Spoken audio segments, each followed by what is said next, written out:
السلام علیکم ورحمۃ اللہ وبرکاتہ۔ جی تو ویورز، کیسے ہیں آپ سب؟ امید کرتی ہوں بالکل خیریت سے ٹھیک ٹھاک زندگی گزار رہے ہوں گے۔ آج کے ٹاپک کا آغاز میں پہلے اقوال زری سے کروں گی کہ حسد کرو گے تو کچھ نہیں پاؤ گے، حسد کرو گے تو کچھ نہیں پاؤ گے، شکر کرو گے تو گن نہیں پاؤ گے۔ کیسی بات ہے نا ویورز؟ تو اس لیے ہمیں چاہیے کہ ہم ہر وقت اللہ تعالیٰ کا شکر ادا کرتے رہیں، اس نے جتنا دیا ہے اسی میں راضی رہیں، اسی میں قناعت کریں، کسی کی طرف دیکھ کر حسد نہ کریں، کیونکہ حسد بہت بری چیز ہے۔ حسد انسان کو کھا جاتا ہے، اس کی زندگی میں جو سکون ہوتا ہے وہ ختم ہو جاتا ہے۔ اس کی وجہ کیا ہوتی ہے؟ صرف ایک حسد ویورز، صرف ایک حسد۔ تو اس لیے ہمیں چاہیے کہ ہم حسد سے بچیں اور اللہ تعالیٰ کا شکر ادا کریں۔ اس نے جتنا دیا ہے اسی میں شکر کرنا سیکھو تو میرا رب اور نوازتا چلا جائے گا۔ تو آج کے ٹاپک کی طرف چلتے ہیں۔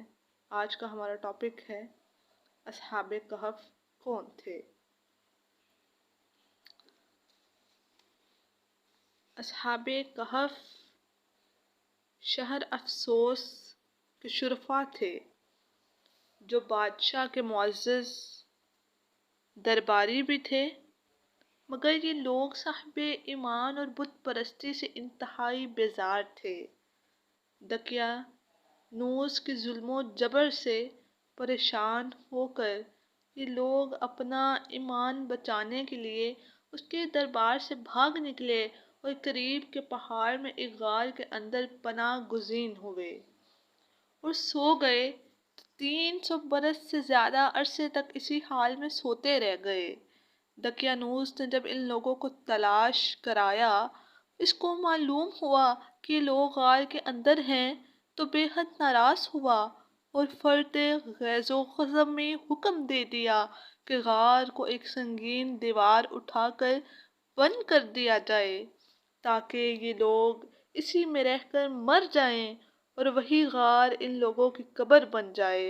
مگر دقیانوس نے جس شخص کے سپرد یہ کام کیا تھا وہ بہت ہی نیک دل اور صاحب ایمان آدمی تھا۔ اس نے اصحاب کہف کے نام، ان کی تعداد، ان کا پورا واقعہ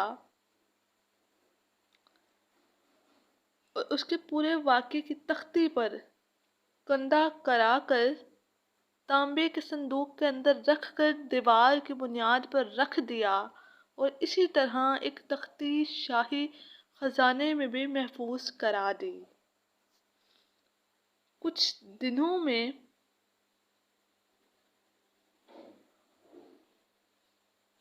دنوں کے بعد دقیانوس بادشاہ مر گیا اور سلطنتیں بدلتی رہی، یہاں تک کہ ایک نیک دل اور انصاف پرور بادشاہ جس کا نام بیدوروس تھا تخت نشین ہوا۔ 68 سال تک بہت شان و شوکت کے ساتھ حکومت کی۔ اسی کے دور میں مذہبی فرقہ بندی شروع ہو گئی اور بعض لوگ مرنے کے بعد اٹھنے اور قیامت کا انکار کرنے لگے۔ قوم کا یہ حال دیکھ کر بادشاہ رنج و غم میں ڈوب گیا اور وہ تنہائی میں ایک مکان کے اندر بند ہو کر خداوند قدس کے دربار میں نہایت بے قراری کے ساتھ آہوزاری کر کے دعائیں مانگنے لگا کہ یا اللہ، کوئی ایسی نشانی ظاہر فرما دے تاکہ لوگوں کو مرنے کے بعد زندہ ہو کر اٹھنے اور قیامت کا یقین ہو جائے۔ سبحان اللہ! بادشاہ کی یہ دعا قبول ہو گئی، سبحان اللہ! اور اچانک بکریوں کے ایک چرواہے نے اپنی بکریوں کو ٹھہرانے کے لیے اسی غار کو منتخب کیا، دیواروں کو گرا دیا۔ دیوار گرتے ہی لوگوں پر ایسی ہیبت و دہشت سوار ہو گئی کہ دیوار گرنے والے لرزو برا ندام ہو کر وہاں سے بھاگ گئے۔